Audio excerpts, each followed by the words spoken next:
पिपरा के छाँव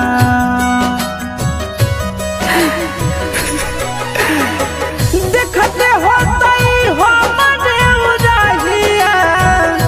बैठी के पिपरा के छाँव रुक रुक रुक रे टरेनिया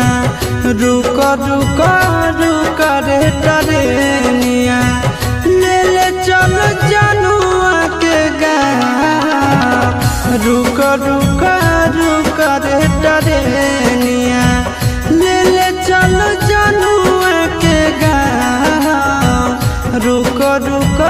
रुक रे टरेनिया।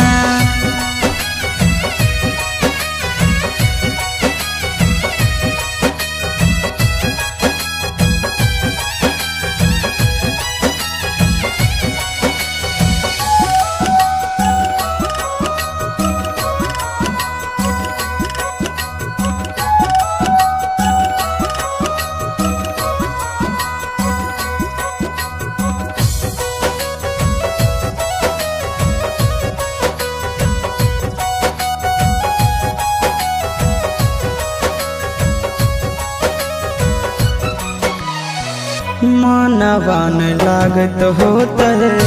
पिया के आंगनवा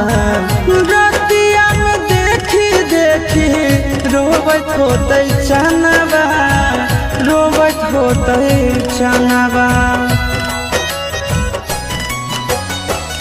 मनवा न लागत होता है पिया के आंगनवा रतिया में देखी देखी रोबत होते चनवा रोबत होते चनवा जबने ना गदिया गेलै पगले उ हवे हमरो पहुँचा रुक रुक रुक रे टरेनिया रुक रुक रुक रे टरेनिया ले ले चलो जनुआ के गाँव रुक रुक रुक रे टरेनिया ले ले चलो जनुआ के गाँव रुक रुक रुक।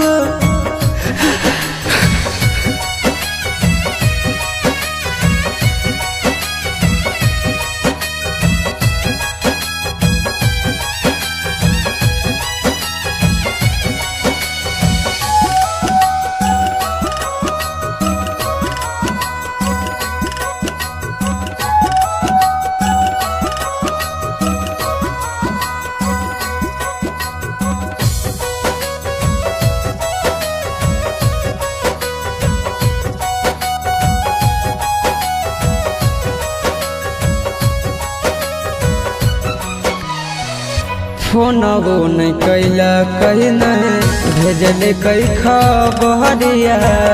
कौना देशवा में बस है जन के ससुररिया जन के ससुररिया फोनवो नहीं कैला कहीं नहीं भेजले कई खबरिया कौना देशवा में बस है जन के ससुररिया जन के ससुररिया गोरे ललटे बुझे मजबूरी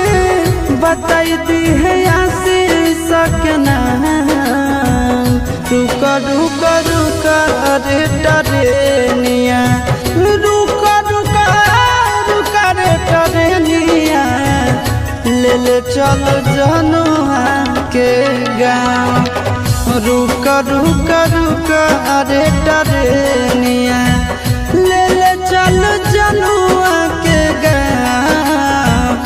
रुक रुक रुक